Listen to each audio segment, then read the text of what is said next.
What's up, everybody? I'm taking a break from all the computer tinkering to talk about something very important. There's some prevailing misinformation floating around out there on the internet. No big surprise, but sadly people are falling for it. And I want to be the antidote to people falling for this garbage. There's this idea floating around out there that you don't need a powerful processor to game. I even bought into this at one point.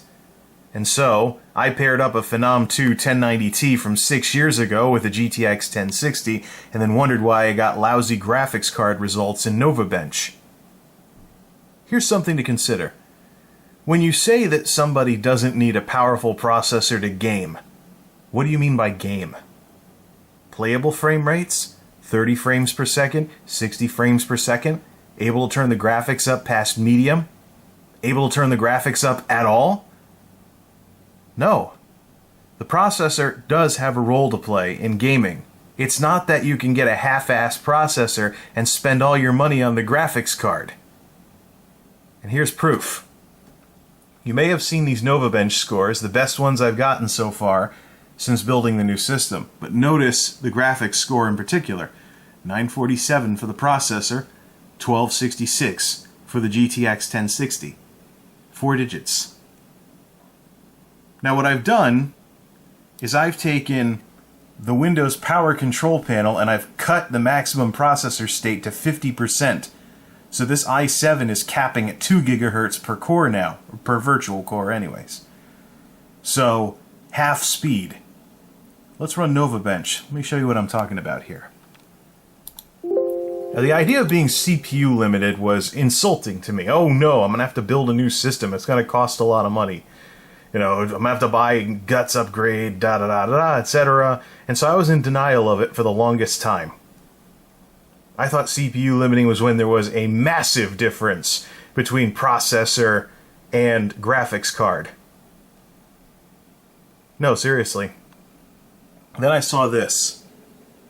16, 16, 15, 15, 14. This usually gets 3,500-ish or so.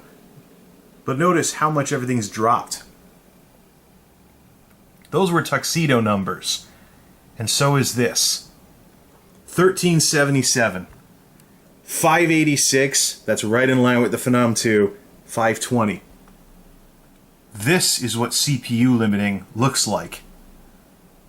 So this idea floating around out there that you don't need a powerful processor to game, but you want to sink all your money into the graphics card, is going to leave you wanting on both fronts. The processor won't have the mathematical capability to pass enough numbers along to the graphics card. And you'll have wasted money on a card that you now need a more powerful processor in order to max out. No, it's more of a bottleneck. You do need a good graphics card to game. I tried the integrated graphics for World of Warcraft on the i7, had to turn everything down to low to not get slowdowns. And that's with a 6700K Skylake. That's a first and worst, and the only time I'll earn that dubious honor. But notice, tuxedo numbers just by cutting the processor in half. The CPU's at 586, the graphics is at 520, instead of 900-something, 1200-something. Matter of fact, if I so much as down throttle the system to the non-K i7 speed of 3.4 gigahertz, the graphics already start dropping, and I'll lose 1,000 points in NovaBench just by doing that. So no, this idea floating around out there that you don't need a good processor to game, and you should sink all of your money into the graphics card, just isn't so. You want a bias towards the graphics card because 3D is what you're doing the most, as opposed to more mathematically intense computer tasks. But you don't want to just get a cheapo CPU and then sink all your money into the graphics card like the people on the internet are saying you should do. No, a balance between the two does matter, as we've seen here. Now, let's quit wasting potential on this processor here and run this again, just so that the difference can be in the same freaking video. Floating point, integer. Isn't it fun debunking misinformation on the internet? Well, if it helps folks build better systems, then mission accomplished. RAM transfer speed, graphics, I look forward to speeds back in the 3300, 3400, 3400, 3500. Oh no, the processor doesn't matter. And don't forget, I have the 1060, the so-called entry-level card right now, at least until the 1050 comes out. But just by making that one adjustment to the mathematical speed of the processor, boom, 2412, back to 900 something and almost 1200 something. I don't think I need to say any more.